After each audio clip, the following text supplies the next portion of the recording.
Welcome to the You Need More Money podcast. I'm your host, Matt Manero. I come to you from my studio every week in Dallas, Texas, and I got somebody in here called the hardcore closer, Ryan Stewman. Welcome to the show. I always need more money, so I feel like I'm in the right spot. Dude, it never stops, the need for more money, man. I mean, no it's matter how much you have. It doesn't. I just had Ed Milet. You know who Ed Milet is, World Financial Group? I do not. He's got 80,000 agents working underneath him in World Financial Group, and Milet had the most unbelievable statement in the podcast. He said, people will sell their will for money. I said, what are you talking about? He goes, man, when people fail, they trade their will for money someplace else. And when people make a lot of money, they will trade their will for the money. And he says, the one thing that I know about myself, meaning him, my will is never for sale, which means I can never have enough money, because when I take money, I give up my will, and that'll never happen. Man, I was like, oh, that's good stuff. Yeah, for sure. 80,000 agents, that's a lot too. Yeah, no, he's a uber successful. I can imagine. So, welcome to the show, man. We don't know each other. That's our first time. Yeah, really cool office though. I like your spot here, man. Really cool. Well, I mean, it's funny. We get talking about it. I give you a little tour, and you're telling me you're kind of going through the same thing that we just went through, right? Where you built the business on your hustle, and now you got to build the business, and you got to look at yourself as a CEO, not as the number one sales guy. Yep. I had one of my clients yesterday say, you're a really smart guy, Ryan. You should have figured out how not to work so hard by now. Yeah, and I never thought about not working hard because I'm not one of those people that's like live and die by the hustle. It's just natural to me. And then I look up about two or 3 weeks ago, and my VP's like, hey, man, you can't do everything. Like, all these people sitting around waiting to do stuff. Like, give us some stuff to do, What do I tell you two guys, Rudy and Z? What do I tell the two mantras I need from you guys are? Bring value, right? Yes. And don't wait for my ass. Don't wait. Don't wait for me. Because I got my own agenda, man. If you guys are waiting for me, you're going to be sitting around waiting. Because I got my own stuff going on. Isn't that kind of what you're saying? Yep. Yeah, that's a really good way to put it. Always bring me value and don't wait for me. Yep. So, and what your VP was probably telling you was, dude, you're dropping in and you're screwing up my vibe. Yeah. Well, that's pretty much what you're blowing the place up, man. You're causing chaos over here, so let's put it back together. So, dude, I got a great thing that I can help you with on that. When we're done, that really a program that I use that really changed my whole mindset on some of this stuff. But that's awesome. So, look, I mean, literally, we don't know each other. We just met. But I'm a huge fan of what you've done. I only want to interview people who are doing cool shit. And that does not mean they have to be financially successful. I'm not concerned about that. I'm interested in interesting people. Jim Rome used to say, people of interest do interesting things. I love that stuff. So I only want to talk to people who are doing cool shit. I mean, I'm at a point in my career where I can do it. Right, so right. I built a studio, and I want people to come on in here that I enjoy talking to, right? The cool thing, though, is this booth is representative of a few things. And we had a bitch of time getting this in, didn't fit through any of the doors. We had to take glass out, all that stuff to put it in. But I bought it because it reminds me of a time, look, maybe even before your time, where I had to work in a phone booth, calling customers in the rain, and figuring out a way of why did they blow me off? I got to reschedule. All that stuff was done in freaking phone booths and payphones, right? Yeah. And so it tells me there was an older time where it didn't move so fast. And then it reminds me of how totally obsolete that phone booth is today, right? You don't even see them around anymore. I've never seen one like that in my life. When my generation, I was born in 79, but the only payphones I remember, now we used them, right? But they always hung on the side of 7-Elevens. There was no shelter over them. You were out there on your own. And I would see in movies, like as a youngster, I never traveled anywhere. So I would see in movies like people in New York get in something like that. And I'm like, is that what's really in New York? Because like out here, you got to be in the scalding Texas heat, talking on a phone, your ears sticking to the melting plastic on the side of the phone. Oh, dude, I know that whole feeling. But the other thing, Ryan, that it reminds me of is how fast things turn and how things become obsolete. So are we pushing hard enough? Because if we're doing shit that is too old, it becomes obsolete before we know it. Yeah, very true. And I had friends who owned bunches of payphones, and they would literally go around to the payphone with a gun, and they would collect their change. That was their side hustle, and it just dried up. Matter of a couple of years, it was over. Yep. That extra money that they had been enjoying, They didn't see the future. Gone. Just like taxi cabs and Uber.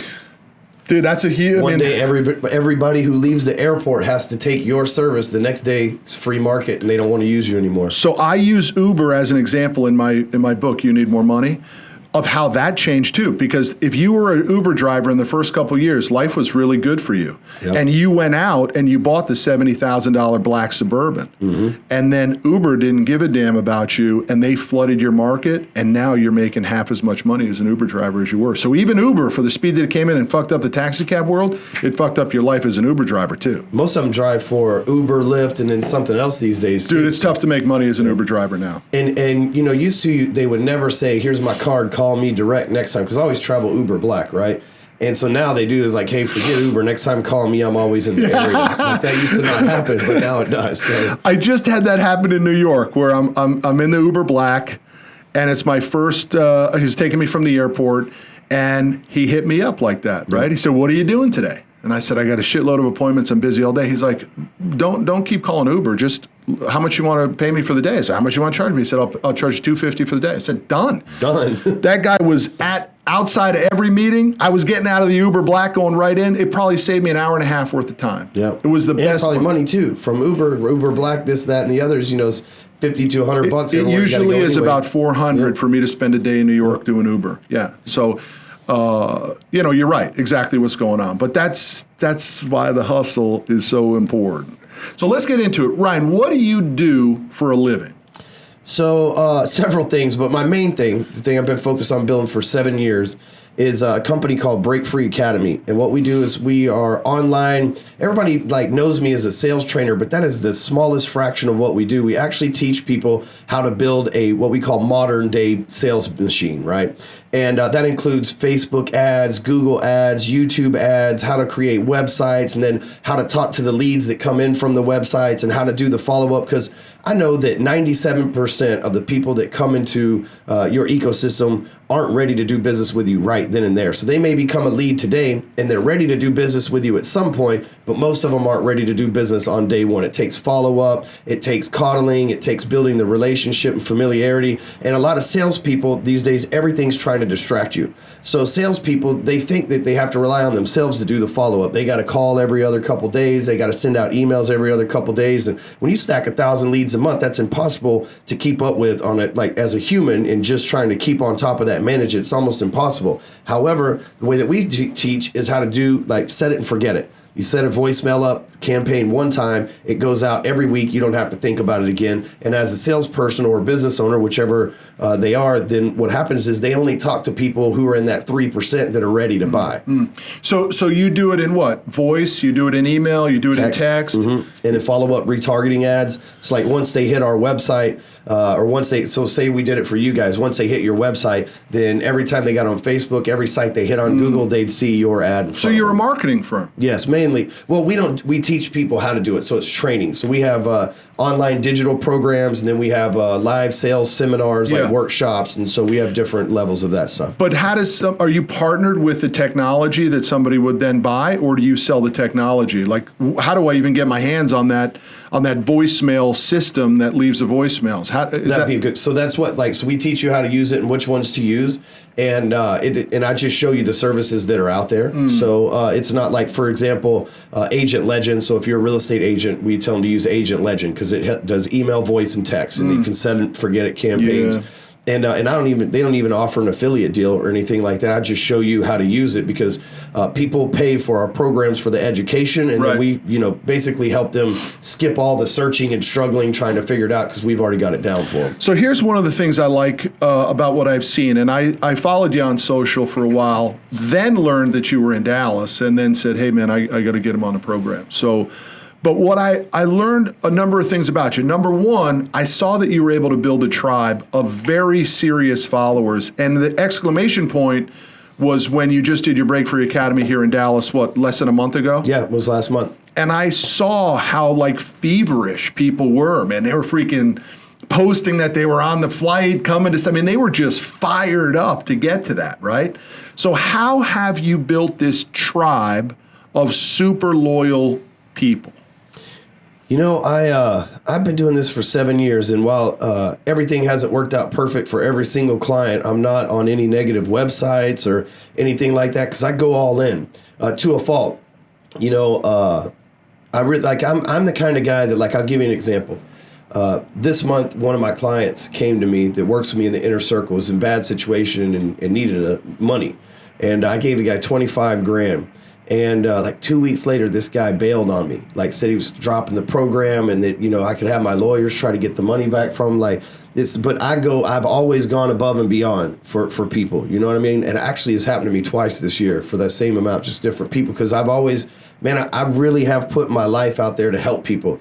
And sometimes it's difficult when you put yourself out there to try to do the right things for people, but those people are excited because they're the good people that have gotten the results, right? Many people have come to me that made $3,000 or $4,000 a month, and now they're millionaires. You know, I've helped 21 people just that I know directly become a millionaire. That, you know, that's 7-figure net worth.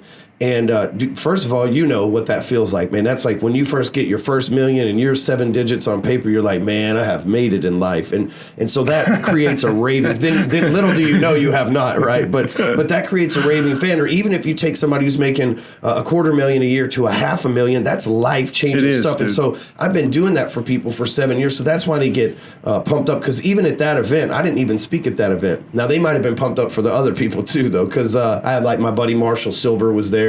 And who, in my opinion, is the world's greatest stage salesman ever, like in the history of the world. Like, he is amazing. Wow. And like, he's the guy that has everybody rushing to the back. No, I mean, I think he's sold more than anybody at the Tony Robbins event in L.A. And I'm not going to release his numbers, but it's insane. I can only imagine the lines that were there.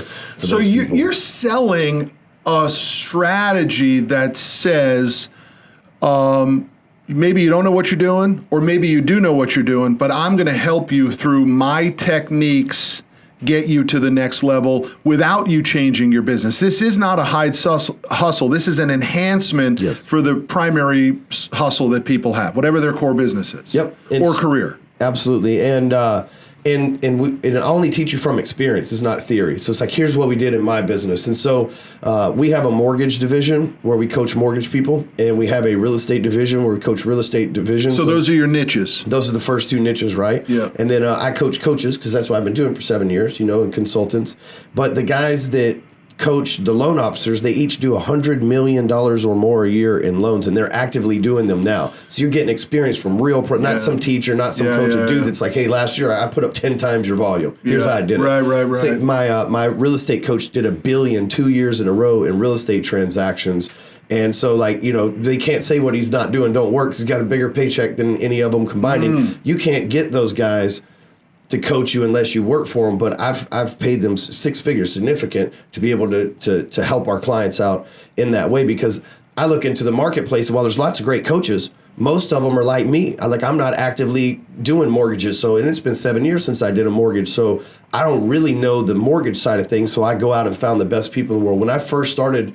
what are you saying? Even you are a little outdated in the mortgage business? In the coaching world, I'm one of the best in the world, but in the mortgage business, I haven't written a loan in 7 years. No kidding, man. Hey, we've been paying cash for houses, so I haven't had to borrow money for any of that. So, it's literally been 7 years since I've done a loan, and a lot's changed because of TRID and the Dodd-Frank Act and everything. Dude, that industry is a perfect example of how regulation can come in and absolutely destroy the income potential. Guys making $400,000 are making 75. Right. Yeah, I've been trying to help a lot of them get back still. Yeah. You know? But it's tough. I mean, that is a industry in which the comp has maybe changed forever because of regulation. Yeah, unless you make it up in volume. The president's saying that he might repeal the act or whatever, but even at that point, it's not like it just goes back to being the Wild Wild West again. There's rollback stuff. So, you're probably right. And you know what they're not trying to do? They're not saying, well, let's just pay our employees and salespeople more. I don't think the big greedy bankers on Wall Street ever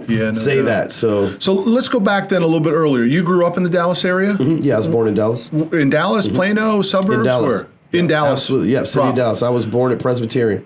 What was the conversations at the dinner table when you were a kid with your old man and your mom and you got any brothers or sisters? I do. Man, I grew up a really rough family. I don't remember eating a single family meal together outside of maybe the holidays and stuff like that. No kidding. So, there was no mom cooking dinner and saying, "Hey, I want you home by 5." yeah, but I don't know. It was different in my house because my real father left when I was like 5 years old, and then my stepfather adopted me and changed my name and all that when I was like 7 years old. And my stepfather was like, I didn't like him. I still don't talk to him today. And so things were always really tense at the house. And then my parents, my mom and my stepdad, they had another child, my sister. And so like all their focus was so she was probably eating dinner with them at the table and stuff like that. And that's why I run in the streets trying not to go home and stuff. So dude, I told you before we fired this up, that's why I do the podcast, because it enhances my life. So my real dad left when I was 6 months old, gone, never saw him again, never heard from him. My mother remarries, guy adopts me. I was about 8 or 9. He was a hard ass. I did not like it at all. Called me stupid, idiot, retard every day. And then they had a kid, my sister, technically my half-sister. I would never call her that, but she is my half-sister. And then my mother left him when I was maybe 18 or so. But I've reconciled. I'm good with him, right? I don't hold that against him because all that negativity made me who I am. And so I'm good with that, right? And although he'll never say it, he knows he fucked up. Right. So I'm not giving you no advice. I'm just telling you that, dude. I know. I mean that That's process. a similar story, man. Dude, it follows very close. Well, so I've never had this conversation with anybody. So like maybe this might have been as weird. So I went to school 1 year in the let's say the 2nd grade, and I was Ryan Russell McCord. I got to show up in the 3rd grade now as Ryan Keith Stewman. And man, like the kids, and you know, kids aren't going to be nice anyway. You know, it's something I always try to work on with my boys is like, yeah, I don't pick on people and stuff. But man, having to explain that, you know, your pops is gone and you got this new dude and you don't really like the new dude, but you got to be excited because you now wearing the new dude's name. Was that like one of the worst awkward feelings you'd ever have? I remember that so PTSD wise, like just like changing my life, you know? I don't know why you just brought that up. But that event was the changing point in my life. From that moment on, I knew that I was different, that I was an outsider, that I was never going to be with the rich kids, that from that moment on, I would have to explain that out for the rest of my life. And that's exactly what formed my DNA. I never had that conversation with anybody, but that exact conversation. Now, here's where it gets crazy. Because I got 3 boys. You got, how many boys? 3 boys. You got 3 boys too? Man, I was like, did we just become best friends? I got 3 boys. Do you want to do karate?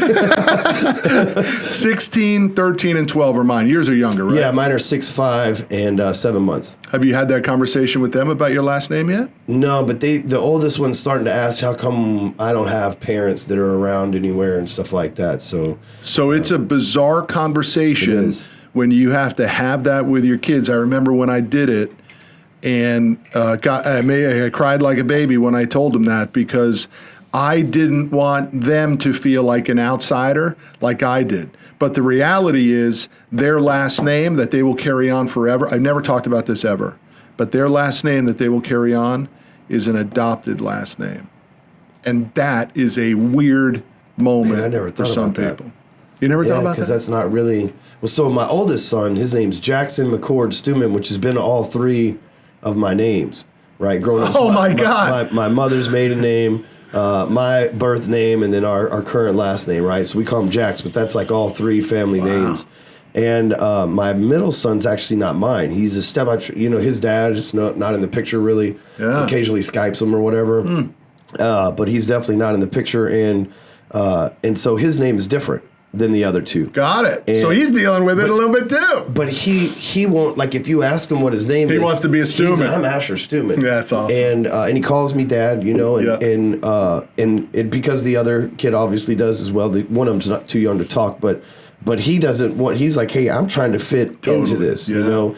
And I look at him, I'm like, man, he don't know, like, you don't know what world changes when you step into that, you know, because his mom and I've obviously had that conversation. She's like, well, what was it like for you? And well, what if we just, you know, had the conversation with his father? And I'm like, I'm all for it. But, man, I'm telling you, it just changes some things. But it's better to do it when you're 5 or 6 like he is now than when you're 8 or 9 or 10 when you've had the same friends for 2 or 3 years, you know? I'm telling you, man, that moment when that happened, I immediately became the poor kid with the chip on my shoulder. Yeah, I would say I did too. And I hated the rich kids and the country club or whatever else it was. Man, I drove a fucking Pacer when I was 16 years old, and these fuckers were pulling up in BMWs, you know? Because I grew up in a rich town in Connecticut, the poor kid in a rich town. And I'm not asking anybody to feel sorry for me, but that is a weird experience in its own, right? Where everybody's got money and you don't. That makes, look, it's a blessing for me because that made me want it.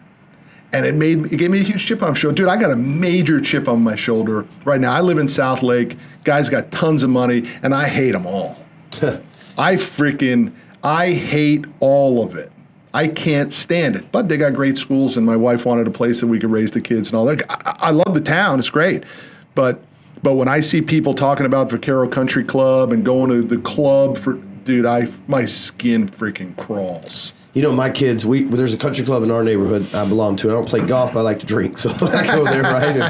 And my kids, they growing up in there, they don't know the difference. But, you know, in the 80s, when the savings and loans crashed, my grandfather owned 9 banks, 9 savings and loans. This is your mom's dad? Yes, my mom's dad. And then my real dad's dad owned a glass factory who had loans through a couple of those banks. So when the S&Ls crashed, our whole family went from like balling. Me, 0 through 5 years old, my family was balling. 5 years old, mom and dad split up. The S&Ls crash. My grandpa loses his bank. My grandma goes to federal prison because she was cooking the books to help the farmers that were losing their money. And so, like, she was actually trying to help the people that deposited and people like my other grandpa. And she ends up getting sentenced to federal prison. They got to move into they went from living in a mansion, like private jets, the whole thing, to like now all of a sudden they're living in a trailer in the middle of Iredell, Texas and stuff like that. And as a kid, you can't quite put all this together, but then having to change your name and then everybody's still making money now. All of a sudden your mom's driving an old beat up car. I never put 2 and 2 together, but that was probably the spark that lit on me too. This like, I'll be the most famous person, the richest person to ever step foot in this town. And the town that I left, I won't say the name of it, I'm 99% sure I've accomplished all that at this point, you know? So listen, I'm not here to give you advice, but I would throw out on the table that hold no resentment for any of that and whoever that was, because all of that stuff created who you are. It took me a long time to get my handle around that. I tell you, the only way I got my handle around, I watched that Tony Robbins movie on Netflix. It's a good movie. And he had that opinion of his mom, right? He said, I could harbor all kinds of resentment to my mom, but I don't, because all that shit made me who I am, and I love her for that. I said, man, I can relate to that. I'm good with that. And that's exactly, that instantly changed. You know, that's the funny thing about mindset, dude. It can change instantaneously. In a second. In a second, everything can change from shitstorm to unbelievable and back at you. But everybody thinks they got to have time. I was talking to one of my sales guys in here. He's like, man, he's really struggling. He said, man, I know in another 6 months it's going to work. I'm like, dude, 6 months ain't going to fix nothing. You can fix it right now if you want. But until you make that choice, draw that line in the sand, you're still fucked. And if you set a 6-month deadline, that gives you all the time in the world. Why not set a right now deadline? Right, because you'll start working on it in 5 months. Yep, exactly. So let's get back to it. You said you were running the streets. What do you mean by running the streets? Like running the streets with the wrong crowd running the streets? Yeah, definitely Getting with the in wrong trouble? crowd. You know, I was always in trouble in school. I got spanking the first day of kindergarten. Right? I don't remember what I did, but my aunt was the principal, and she's like, listen here, you little shit, and brought me in there, like, patting me up. You. And at that point, between that and the adoption thing, I'm basically like, fuck school, right? And so I started running with the guys that did drugs stuff, right? I'm trying to escape reality. And I didn't really like to do drugs that much, but I realized they did. So I started selling drugs to them. And so by running the streets, I'd sleep over at this friend's house or sleep over there. And back then, you didn't have cell phones or beepers or any of that stuff. So your mom just didn't know where you were. You were just like, whatever, right? Yeah. And so by the age of 17, I'm living like all by myself. Got a job, like side job, like where I'm working after hours, selling car washes, and then I'm selling drugs to people at school and stuff like that.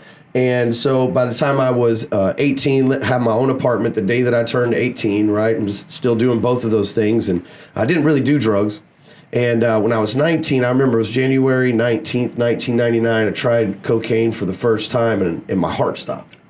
Like one line and I'm dead. Like I've been dead, right? This is crazy. The crazy thing is there wasn't like anybody going, welcome to this gate or whatever. No white light that you were leading towards. It towards? was scary, man. And so when I woke up from like apparently when I was out, because I don't know any of this, they like hit me with the shockers and gave me CPR and all this stuff. Because lucky for me, from the apartment that I had to the front step of the fire department is like maybe 100 yards. So they probably got the call to the apartment and probably just ran over there, right? And saved my life. And I ended up getting charged with possession of drugs. Oh, shit. And then they enhanced it to delivery of drugs, even though I didn't sell it. They didn't catch me selling it, but because I had paraphernalia that would, they would assume that like a scale? Yeah, scale and bags and stuff. And my lawyer, I have no money, no family, you know what I'm saying? Everything's on my own, and I'm young, so I have no savings. Every dollar that I did have came from the main drug dealer that I was getting this stuff from. He gave me a few bucks to go get a lawyer. He's like, don't snitch on me, I'll pay for your lawyer. I'm like, yeah, we're going to snitch anyway. I'm trying to die, you know? And so he gave me a couple grand to go pay for this lawyer, and this lawyer's terrible. And he's getting tired of he hits me up for more money after about 2 or 3 months. I'm like, I don't have any more money. I'm out here trying to I'm sleeping in the streets and shit, trying to keep this together. And he says, all right, well, we'll just solve your case then, right? Because it's like, you had no love for me, man. You know, it's just like, whatever. I was just some client, which I get. He had a job to do. But, and I shouldn't have been putting myself in that situation, so it wasn't his fault. But he says, I'm 19 years old. I'm 20 at this point. And he says, well, here's the deal. The judge is going to sentence you to 2 years in the Texas Department of Criminal Justice, which is a state prison. He says, you've never been in trouble before, so you'll make first parole. You'll be in county jail for 3 months, and you'll go home. Well, I was sitting in Collin County, and I was like, well, this ain't so bad to stay here for 3 months, you know, and then I'll be out of here. So I signed the papers. Boy, he lied to me, man. I did almost the whole 2 years at one of the worst prisons in the state of Texas. So as a young man at 20 years old, I was transferred to Tennessee Colony, which is a collection of 5 different maximum security prisons that they bounced me between. And I went through 11 altogether in a 2-year period of time. One of the places I was there for 6 months. There was 160 people killed. So I had it was like putting me in the middle of a war zone, man, for like less than $200 worth of drugs, right? And that changed my life. At that point, I now I look back at 38 years old and I look back and I'm like, that's the first time anybody ever offered me a sales job, though. I just, the legalities were messed up, right? That was my first network marketing opportunity, right? It was belly to belly selling. Dude, you were selling every day to keep shit away, dude, right? I used to beat people with discount codes and shit, and so so I made the decision, hey man, you know what? Money's not important to me anymore. I've seen it destroy my family's life. It's destroyed mine over the drugs. Because remember, I didn't do the drugs that often, right? It wasn't like a daily drug doer. I was a daily drug dealer. And so I'm like, now these drugs have destroyed my life and money's destroying my life too. I'm like, I'm going to go back. I'm going to get a job at this car wash and ain't nobody in the world going to be able to wash a car better than me, right? I'm just going to go head down and that's the life I'm going to live. Yeah, but hold on, man. I don't want to skip over this 11 different prisons. So what are you saying to yourself when you're getting transferred? Are you saying that transferred from one of those prisons is a good thing or a bad thing because it's a new environment, but then it's also maybe more of a dangerous environment? So how does that, I mean, your mind is just getting jacked with 11 over 2 years? Oh yeah, dude, it was crazy, man. And so in the extremes would be so say I was at Beto 1 for 6 months. And Beto 1 is where they keep the people with life sentences that massively aggravated young people, right? It's just a gladiator spot where young guys go, right? But now there's different divisions. There's let's say there's T and U wing, which is way on. That's where all the maximum security, the Aryan Brotherhood, the Black Panthers, those guys. Then you have A wing where I was, which is guys that got short amount of time, but it's still you're in that environment, right? So when they get locked down, you're locked down, and so on and so forth. But the food's good. And so, and you get to, and in my wing, as long as we weren't on lockdown, we got to leave the prison every day. So you go out of the prison gate, you get on a tractor, and you go work out in the yard. Perfect. You would have loved that, though. So, yeah, so I'm working out every day, and I'm getting busy. And so, but then they moved me to downtown Dallas into Dawson, which is now shut down. My friend actually tried to buy it not too long ago, but to turn it into storage units? yes, yeah, I think I saw that post. Yeah. And so it didn't work out for him, but that would have been perfect actually for a storage facility. And but in there, you never left a room. It was a room about this size. You never left it. You never went outside. You never seen the light of day, and the food was terrible. So I went from like working out and working every day to then stayed there for 2 months. And I went back to the county jail for some other stuff. And then this is like one of the craziest moments in my life. I'm doing time in Tennessee Colony. What town where is this? It's by Corsicana. Okay. It's south of Dallas, southeast of Dallas. It's by like between Tyler and Corsicana. And so I'm out there doing time in Tennessee Colony, which is where most people, you think Huntsville, but most people go to Tennessee Colony. Got it. They get out in Huntsville. And so they call me up to the door and they say, Stewman, you have a call out. And that's a little piece of paper they give you. And on there, it says that I made parole, that I'm going home. And it's like, let's say October, right? And I walk back on the run, 3 tiers up in the air. And I walk back on the run, and I tell my cellmate, I'm like, hey, man, I'm going home. And they're like, hey, you get one phone call if you're going home. And that's like, I called my mom. I was like, Mom, I'm going to be home tomorrow, you know? She's like, oh, that's so awesome.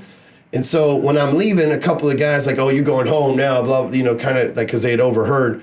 And so I start talking shit to everybody, right? Like, oh, y'all motherfuckers belong in here, man. Y'all are animals and savages. Y'all can kiss my ass and I'm going home, right? Like just total like Jerry Maguire moment leaving prison, right? So I get down to Huntsville and they put you in like this bullpen. It's a completely miserable experience.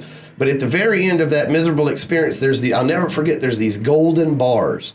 These 24-karat gold bars that are prison bars. And if you make it through that's what they tell you from the beginning. If you make it through the golden bars, you're home. And they said, until you get through the golden bars, you're still a prisoner. And so so I got all the way down to right there. I could see the bars. And I'm like, oh shit, it's really gonna happen. You know, I've been in here for like 14, 15 months at this point. And I'm like, oh, it's really gonna happen. I'm going home today. And I'm putting on these like thrift shop, like Macklemore looking clothes and stuff, right? I look like a disco stew from the 70s or something like that.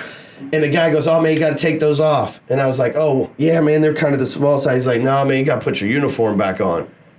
And I'm like, what? And he's like, yeah, turns out your name's not on the list yet. And they shipped me back into that bullpen, then right back to the prison where I just told everybody they belonged in and shit like that. So I walked down the rail and they were like, well, check out this motherfucker.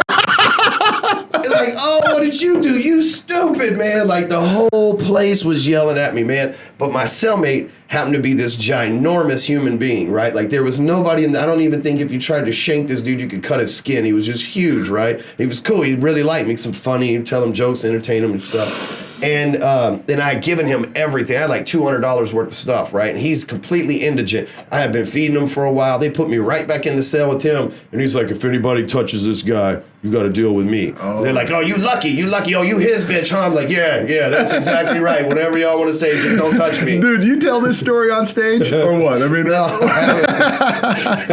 it's funny now, but it was not funny then at all, right? Like, I'm literally leaving like this, like, and I come back the next day, and you should have seen the look on those people's faces. I'm walking up the stairs.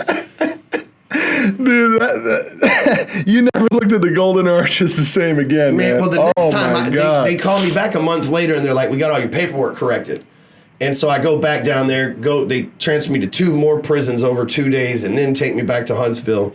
And I didn't even call my mom. I just showed up at the house 3 days later, and my mom's like, they're not looking for you, are they? Right? Like I escaped or something like that.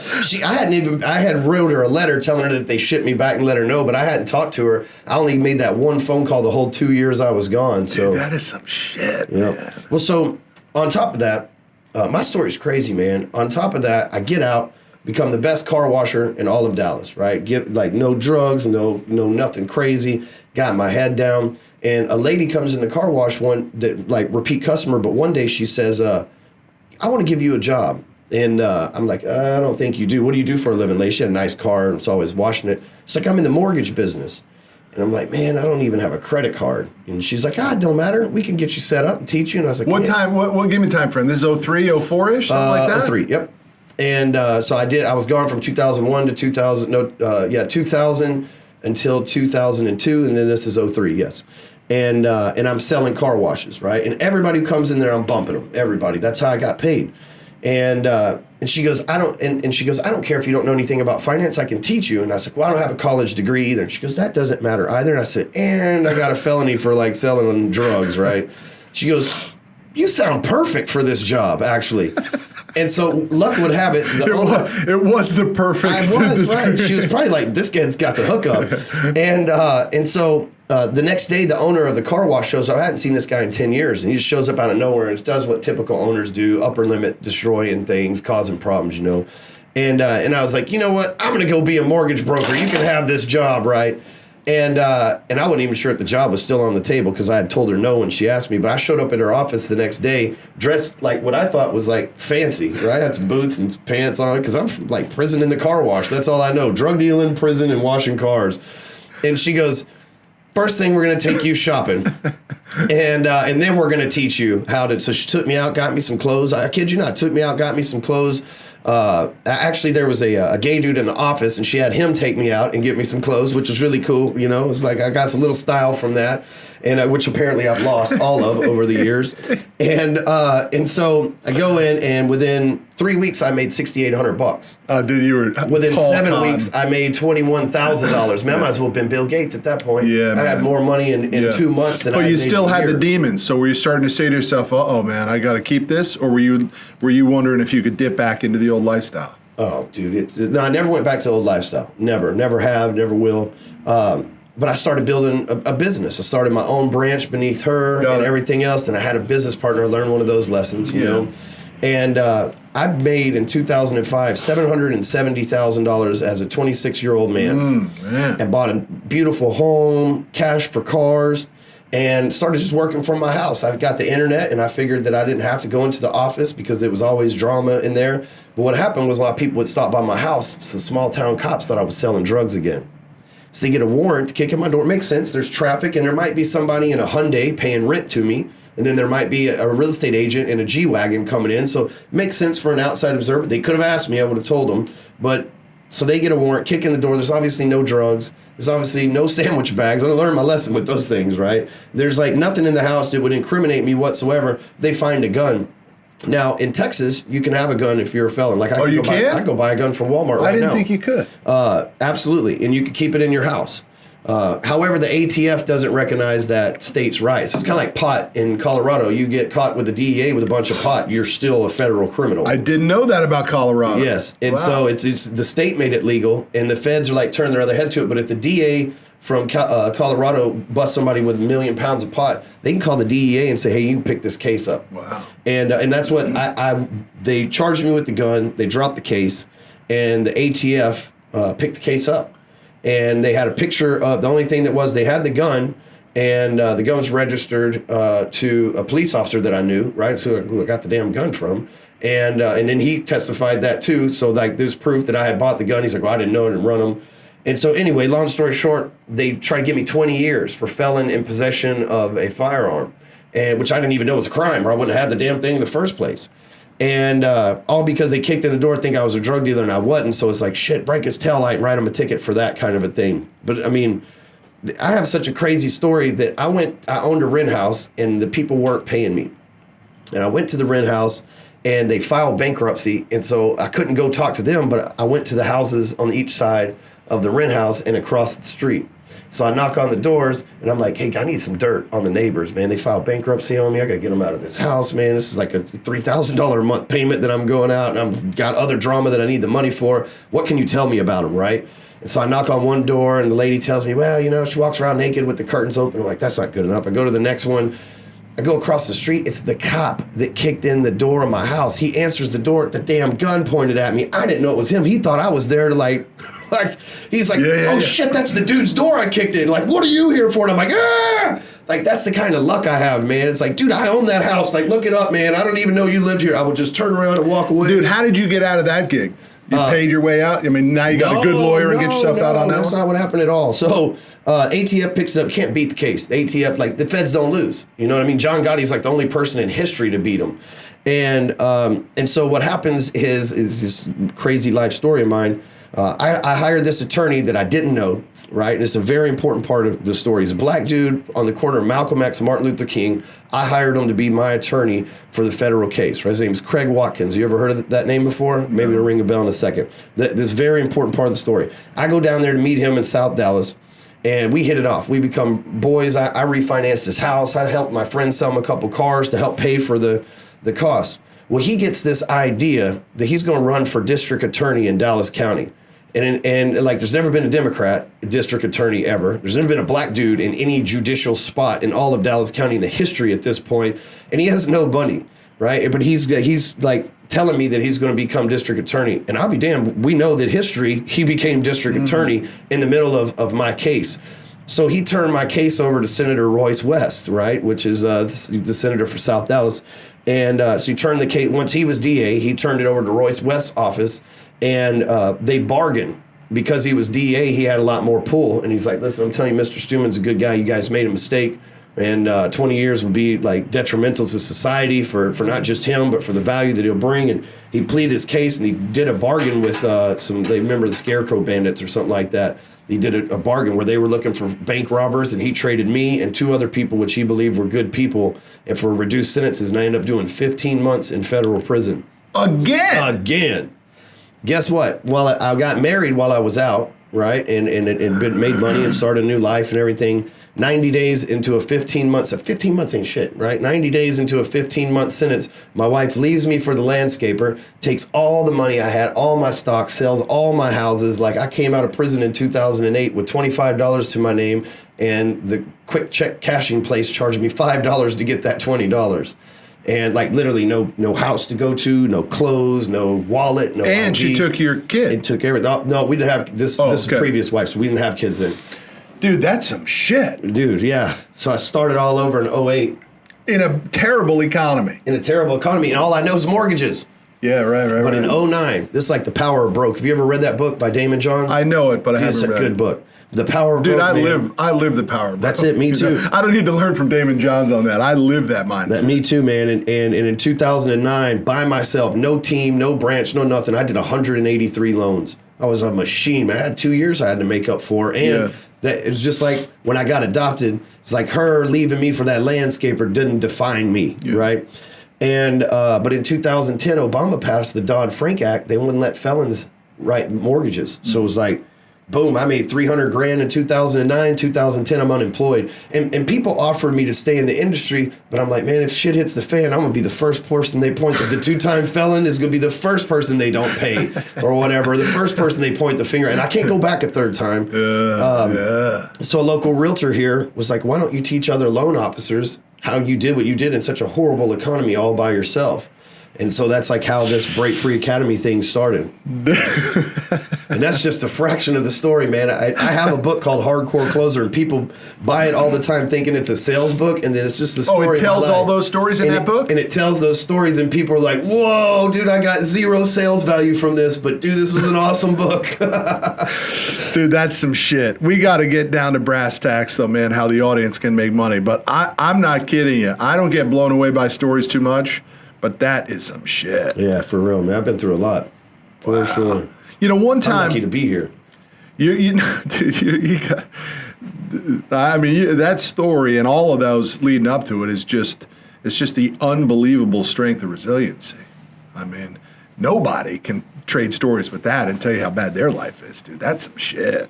Yeah, we have a saying at Break Free Academy. It's FYE, fuck your excuses. Yeah, man. Somebody, and that's, I think, what makes me a good mentor, too, is somebody can go to me and say, oh, I'm going through divorce, or, oh, I'm low on money, or, oh, I lost my job, or, well, you ain't in prison. You know, you ain't trying to run shit from Twice. prison, right? You ain't in there for something that you didn't even do the second time, you know? Dude, one time, I went to jail a couple nights in college for fighting, but one time after I started this business, I thought I was so fucking smart, and I started to lease vehicles to people, and I thought I was going to game the Uncle Sam system, and instead of putting the leases in my company name, I put them in my personal name, right?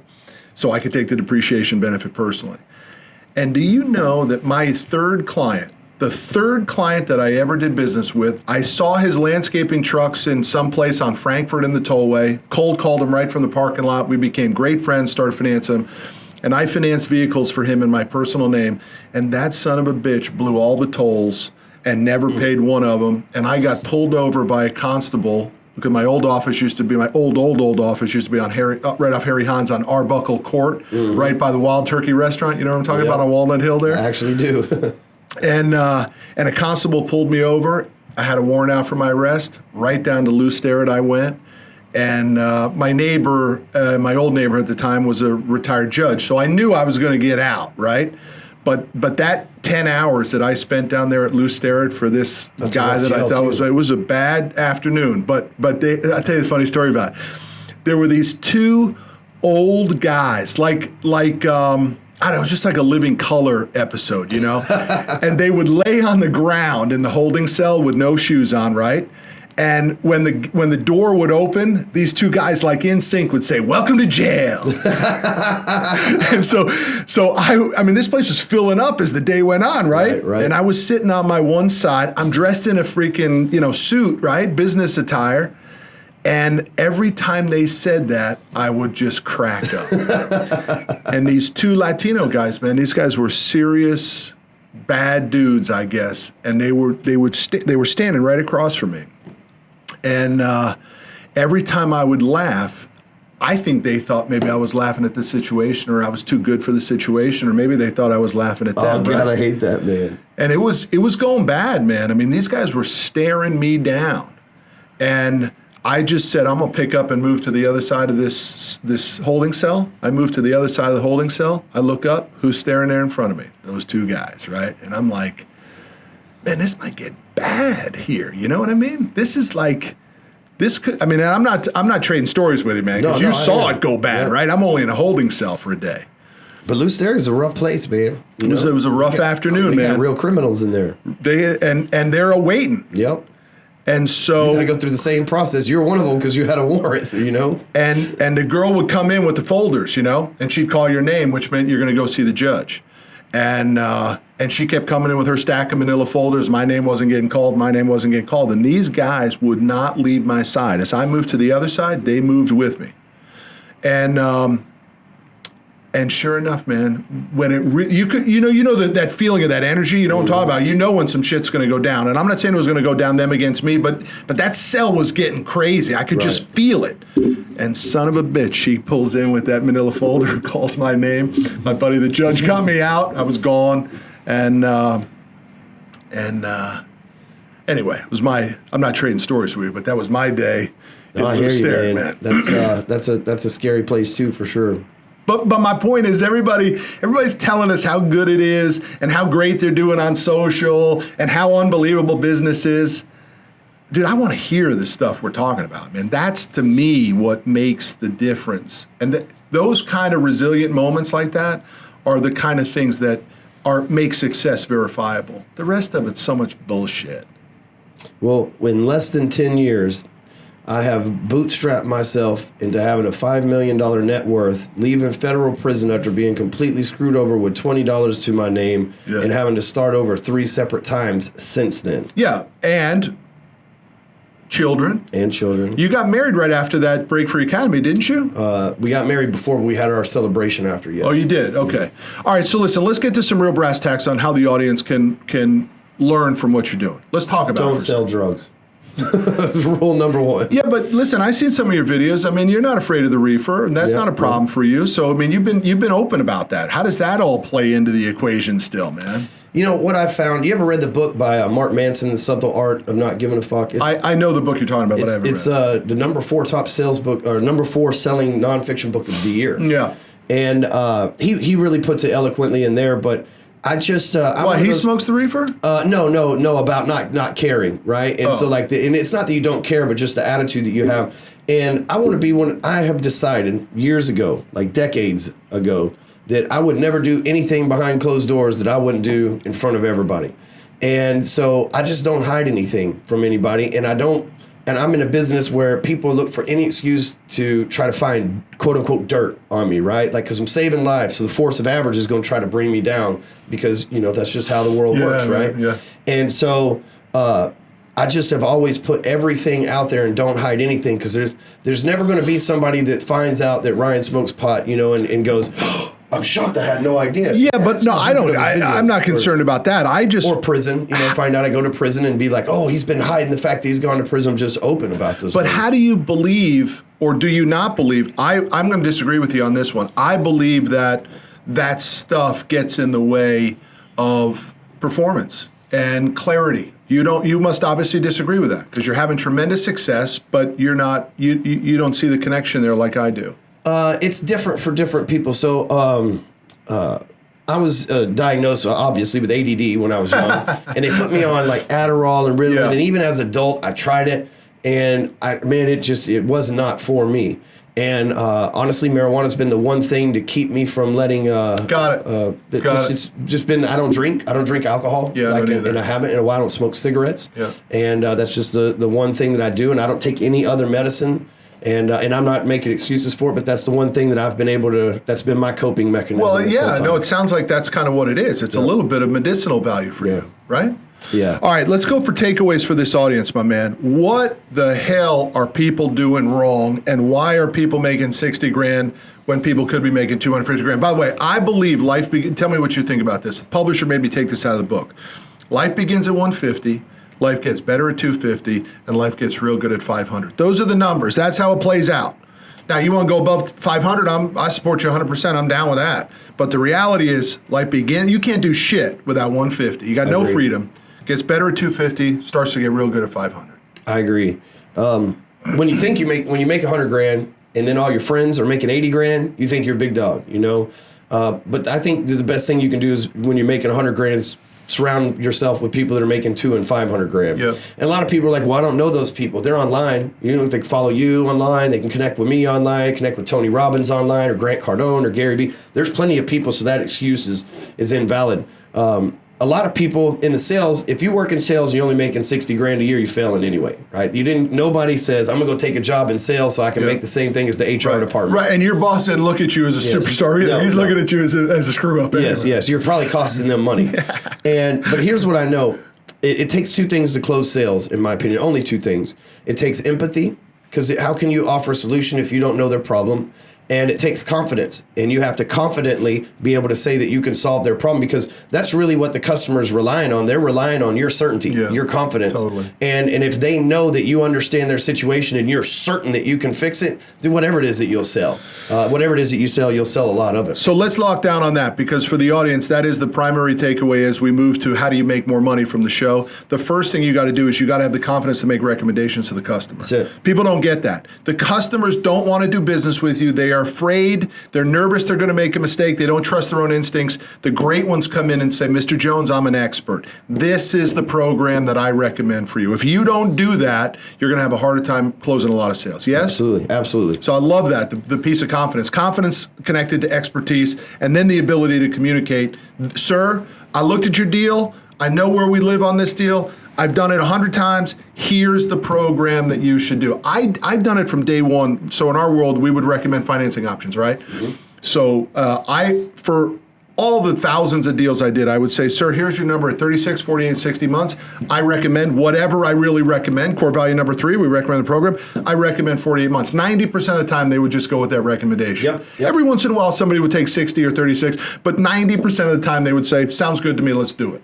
Yep. Closed. Exactly. They want you. They always say, get in touch with the decision maker. You're the decision maker. Yeah. They're relying on you to make the decision for them. Like, so yesterday, I was at my CPA's office. He charged me $18,200 to tell me how to pay the IRS over $600,000, right? And he was explaining it on this board, and while I love him to death, and I sat there and listened to it, I didn't need that. I just needed him to tell me a check amount so I could write it and get the hell on down the road, And I needed him to be the decision maker. Here's the decision we've made for your taxes. I didn't need him to explain it to me, And now I went through it, but had he been trying to pitch me something, I probably would not have bought it, But had I already paid him and selected him, I went through that because I needed him to be the decision maker for me. So let me add to that for the audience, which is the higher up the food chain you work, your client base gets better, the more important that strategy is, because I only want to work with people who give me recommendations, because I'm already moving in the direction of that I want to go. I just want some people to confirm it with me. Absolutely. So if you want to make more money by moving up the food chain and working with richer customers, You got to understand they want your recommendation, and if you don't give it to them, you ain't getting their business. Yep. Let's go. Give me something else that the audience could do. The first thing you got to do is sell with empathy and confidence. What else does somebody have to do to make more money? So the number one rule in sales, right? Every good sales trainer, salesperson has their number one rule. My number one rule is don't sell to broke people. Broke people will kill you, not just financially because they can't buy from you, but broke people will pretend they can buy from you and then not buy from you and destroy a salesperson's ego. And you have to set up a series of qualifications and questions like, you guys here, if somebody has terrible credit, you obviously can't finance $50 million worth of vehicles for them, right? So you need to know that up front before you fill out a stack of paperwork only to find out that you're disappointed. So there has to be some disqualification factors up front. So you need to, as a salesperson, you need to establish 5 to 10 questions that would qualify them in the beginning. So for our real estate agents, we ask them what neighborhoods they're looking for, so we know the price range of neighborhoods, their time frame, so we know how serious they are, what neighborhoods, time frame, their price range, just so we confirm they're in the right price for the neighborhoods they're talking about, if they've already been qualified for a loan, if they need to sell the home that they live in now, and if they're already working with a realtor. If one of those 6 things is a yes, right, then most likely you can't work with them, so you need to get disqualified from them. If all of them are no, then it's all systems go. So, dude, I'm gonna summarize for the audience so they're clear on it. What you just said is magic, because everyone says we got to create this list to qualify. You're creating a list to disqualify. Yes. And that's the biggest problem, is people put hope into people that they say are qualified, but they're completely disqualified to be qualified. Sales. Yep. Hail Mary sales. One other thing you talked about, my buddy Bill Woodich, I just had him drop in and do a sales training thing for us a couple weeks ago, and he uses an acronym for qualify, right? And each one of the letters means something. That's cool. But the thing I liked the most was on the I, he calls it buyer integrity. And he says most people don't put enough weight in buyer integrity. Is this guy taking your deal just to shop it? Does this guy, is he just because he got nothing else going on, that's why he's on the phone with you? What is the integrity of the buyer? And we don't do a good enough job in my office, and I'm sure most people don't in any industry. They're not looking, they're only hearing what they want to hear. They're not listening for this disqualification or the integrity or lack of integrity signals that they're being told. They just don't hear it because they're freaking desperate for deals.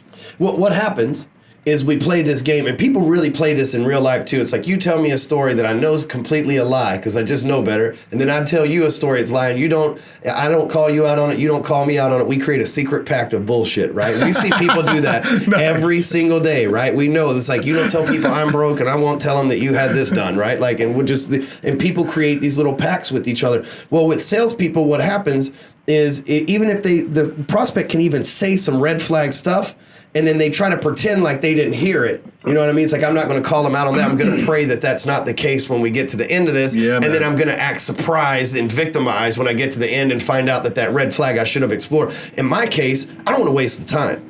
And people sometimes have said, that's one of the ways I got the hardcore closer thing. They're like, dude, you're pretty hardcore on this. Like, yes, because if you don't fit the like one of my programs is $50,000 a year to get involved. If you don't have $50,000, then we can't even be talking in the first place. But you posted something that said, if you can't write me a check for $100,000, you won't be my client. Yep. I remember when you posted that, and I'm like, man, that's ballsy. Well, because I know who I'm dealing with. See, in my business, it's going to cost money for my expertise. Then it's going to cost money for system software, probably employees. I'm trying to work with people that want to make $10, $15, $50 million, not and maybe not in personal income, but for their company and more towards the business owners. Because and we have programs for people getting started or whatever, but those, I've automated those over the years. I want to work with people that have a puzzle that I can put together, and those are successful people. I want to go one or two more, but what is the best way for somebody to figure that stuff out? Where do they get that information? Hardcorecloser.com? Where do they get it from? Yeah, there's a ton of information on how to find prospects, the right prospects, and qualify them at hardcorecloser.com. I got a blog over there with 1,500 blog posts on it, so whatever you've thought of is probably on there. So you like to write. And if you haven't thought of it, please tell me so that I can write about it. Yeah, you like to write that. Absolutely. That's one of my... So here's the rub. We're talking about qualifying, disqualifying, and all this sort. The reason it all happens is because people don't have the hustle, whatever word you want to call it, grit, grind, I don't care what you call it. I just call it work ethic, to build a pipeline so you can say fuck you to those people that are disqualified. That's the problem. That's why we work with shitty customers, because we don't have the hustle to go get good customers. It's worse than that, I think. I think we work with shitty customers just because we try to pretend to ourselves that busy equals money. right? And like prospecting, whoever it is, still equals money. It's just a numbers game. We have all these things we tell ourselves. But I believe that if, like in real estate, for example, if you're going to go sell $1 million houses and you can't have a trailer on your website too. You know, you can't have a $150,000 house on your website too, or somebody's like, oh, she's not $1 million expert. She's just a realtor. You see? And so it's the same thing. A lot of salespeople, they have to let go of those $150,000 homes and go after the $1 million only. But they're scared because every now and then those $150,000 homes pay them $3,000. You know, and that's what they're comfortable with, and it's a stretch to go find $1 million. And listen, I ran an ad for 2 years. And the ad was to loan officers, and it said this: if you're not closing at least $2 million a month in mortgages, then reach out to me and let's have a free strategy session on how you can do more business. I attracted every kangaroo. We call kangaroos like people that don't buy stuff because their arms are too short to reach in their back pocket, but they're plenty long to put all your free shit in their pouch, right? So I had like kangaroo after kangaroo show up on the call, and I'm sitting here thinking, these people love my business, but they can't buy it. I switched the pitch, one little change. I said, if you're at least closing $2 million a month or more and you're ready to get to 5 or 10, I'm your guy. If you're not doing 2 million, I can't help you, but with an existing database, I can double your business quick.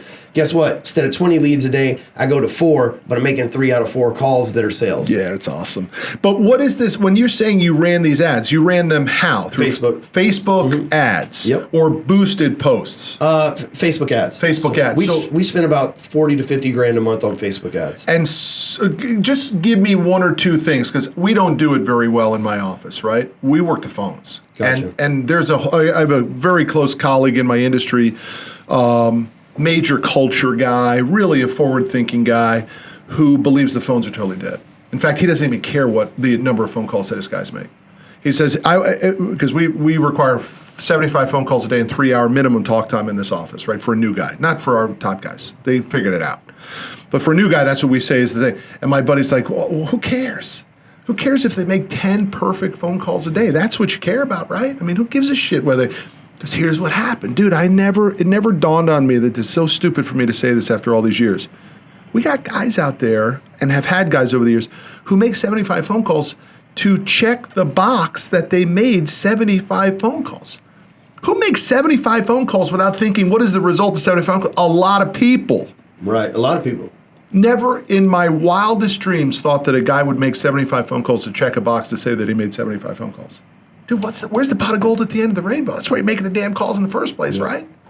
The key for, and I don't know how you guys do it, but have you ever read The Ultimate Sales Machine by Chet Holmes? No, but I know it. Greatest sales book ever. The greatest sales book ever is Cold Calling Techniques That Really Work by Steve Schiffman. I've read that one too. That's a great one. But if you feel like cold calling is a way to get your business. You're the new gen on that. Do you recommend cold calling to anybody? We are 100% against it. 100% against cold calling? Yeah, we never do. I've never made a cold call, not in the last 10 years. Well, let's define what cold call is then. Do you mean like off of a list? Yeah, off of a list, reaching out not to anybody who doesn't know who we are. No shit. So, I don't go to networking events, not in a decade. Now, I came up making cold calls when that was the thing. As soon as social media was invented, I figured that was the new phone. I knew it was coming. Give me the 2, 3, 4 strategies that somebody's got to do to be able to do Facebook ads properly. Facebook ads, you have to have a compelling offer. And you have to decide who it is that you're going after. And so... so what is the target audience? For example, for a loan officer, nobody's going to go on Facebook and see an ad that's like, ooh, lower my mortgage, let me click a Facebook mortgage app. That's never going to happen, right? However, people will go on Facebook and see an ad that says, houses in your neighborhood are selling super fast, click here to find out for what price. And then they'll click that and go, oh, okay, that's interesting. And then you can retarget them with looking for a new home. And follow up that way. So you may not, and what happens with the loan officers, then they've got a lead for themselves. Somebody might want to buy or sell a home, and then a lead for a referral partner, the real estate agent, so that they can continue getting ultimate deals from there. One hand's washing the other. You have to really think through a complex strategy on Facebook. But you like to write. So what if a guy sucks at writing? He's not a big blogger and all that stuff. Would you recommend hiring a copywriter to do that? And the graphic designer to do that? The graphic designer, if you don't know how graphics, definitely. Or you just use stock photos. That's what we use too. Now, you remember when we started this conversation, I told you 8th grade education, right? Left the 8th grade was the last grade that I graduated with. So I like to write, but it's something that I've learned. See, here's what I think. I think cold calling is like, let's take martial arts. Cold calling is like karate. Like karate works, right? You can knock somebody out with karate. You're going to take a few hits usually when you're fighting in karate style too. And but it's a good martial art and it's very effective, right? The way that we do stuff with inbound leads is kind of like a keto. All their energy's coming towards us. We move out of the way. Nobody really gets hurt. And both of us like are cooled down when it's over with. But I think in order to be a master salesperson, you need to be a mixed martial artist. You need to know Aikido, karate, jiu-jitsu, wrestling, boxing. You do. And that's texting, emailing, writing, videos, social media, cold calling, door knocking, networking. You need to know all of that. Yeah, but Ryan, that just, it's already hard enough to find people. That just makes it even more of a needle in the haystack. So do you, as a hirer, an employer, do you have to find people that have those skills? Or is it more important for the company to build that roadmap and those systems that sounds like a pretty tough guy to find. For me, I'm a trainer, so it's like I'm a natural. I find somebody that's got the hustle, that's willing to work and train them on how to do it. I think anything can be taught. There's a book that changed my life. I went, and you can see the moment on Hardcore Closer. I don't know what year it was, but you could, like, if you're reading an old post versus like a new post, you can see the moment I read this book. It's called Kick-Ass Copyright and Secrets of a Marketing Rebel by John Carlton. And I don't know. Like, there's a few times in my life words have changed things for me. I always say sometimes the right combination of words will be the key to unlock the mind, right? And that book had a lot of combinations that unlocked my mind. One time somebody asked me, they said, hey, who do you know that's super successful that smokes cigarettes? I mean, I ain't had cigarettes since. Just that one little question changed. People been telling me to quit. Yeah. I knew I need to quit. Yeah. But that's what my doctor told me. How many 80-year-old, 300-pound people do you know? Yep. Right? That same sort of combo. Same thing, man. It's like, oh, yep, you're right. And so this book is full of a bunch of those. And his thing is, imagine if you had to write a sales letter and you had a gun to your head, and if you didn't sell through that sales letter, they were going to pull the trigger. And when you start thinking about that amount of pressure and then you actually do it, you're like, oh, that wasn't so easy. Yeah, dude, I got to give you props on that, because I have seen on your posts that you write posts, right? I put out a sentence or two because they're just on the front of my mind. Your stuff is well thought out, and then you post it, right? No. What do you mean? Spur of the moment, man. Well, dude, I write that stuff off the top of my head. Well, you write nice, long, thought-provoking posts. It's what separates great people on social from poor people on, and I mean money-wise. Yeah, no, quality content versus not. So I give you props, man. I would have, when I've looked at some of that stuff, I'm like, this motherfucker must have rewritten this 3 or 4 times because it's good.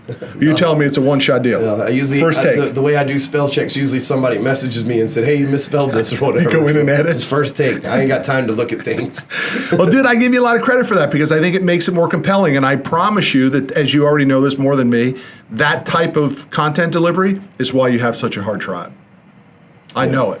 That's one of the reasons why I don't have that same level of diehard tribe, because I'm not spending enough time with. I'm not saying I need to write longer posts, less and better. Let me ask you a question, okay? When you look on social media, when you are on your phone or on the computer, would you rather listen or watch a video or read? I think I would rather read. Most of my perfect customer would rather read, right? Like video, I got too much going on, but something about reading that old school mind, especially those that, I always say readers are leaders, especially those that read books and stuff like that, would prefer to get their information through text, and I knew that, so I knew I had to get good at it. Well, good for you for recognizing that. All right, 1 or 2 more takeaways to the audience. I don't even care about the fastest way. Fundamental keys to overcoming adversity from Ryan Stewman, who's had to overcome a lot. Man, I am one of those people that I am just dumb enough and stubborn enough to believe that I can still pull it off, right? And I just don't quit, and so adversity, I'm proof that you can be adopted, that you can be homeless and be on drugs and be in prison and be divorced and all these things and still be successful and still have people that love you and still have very high level people. I mean, I'm telling you, some of my coaches do billions of dollars a year in business, right? Like, and still have high level people respect you and work with you. And it's all about who you are as a person. So just because you may have made a mistake in the past, That doesn't mean that that's got to carry. And really, most people don't care. Like when I just told you my story, you don't think any less of me. Actually, you're probably going, dude, this guy's resilient as shit. Yeah, hang on, man. That's different because I relate. Listen, Most people do, though. We all got shit. Dude, there's a lot of people, man, and this is my chip for my upbringing, right? But there's a lot of fucking silver spoon Ivy League people that won't look at me or you. They look at us as rogues. Yeah, I'm sure. And I say fuck them all, but Yeah, I'm sure. there is an element, and that element is, you know. By the way, that element is that dog's gonna get their day because the world is being run more and more. Look at freaking Trump, and not that he didn't have a silver spoon, but gritty folks, open-minded, in your fucking face folks are gonna run the. Hustle is going to win the world. Well, we have not elitism. We have like Cardone and Gary Vaynerchuk and Russell Brunson and guys like that are, you know, 9 figures. They're eventually going to make it into the 10-figure club, and they're on their way. That's their goal. They're going to accomplish those goals. And those guys came up like we came up, you know. And it's the greatest opportunity in the history of the world. It is. For somebody who doesn't have that silver spoon to get whatever life they want. It's never been easier today, right now, for somebody to do that. Yep. It wasn't like that when I freaking started coming up, man. There was a little bit of nuances and networking and all that stuff. The internet changed the game. The internet changed everything. Listen, time's not on our side anymore. You and I could go on for freaking days. So I appreciate it. Great to have you on the show, man. Thanks for coming in. Yeah. The only thing left we got to do is I got to get you to sign my booth, man. That's the reward, all right? Gotcha. So Ryan Stewman, thanks for being on. Go to hardcorecloser.com.net. What is it? That's it, .com. Hardcorecloser.com. You'll see whatever you need. Type in Ryan Stewman on YouTube. It's all there. Thanks, buddy. Appreciate you. Yeah, man, I had a good time.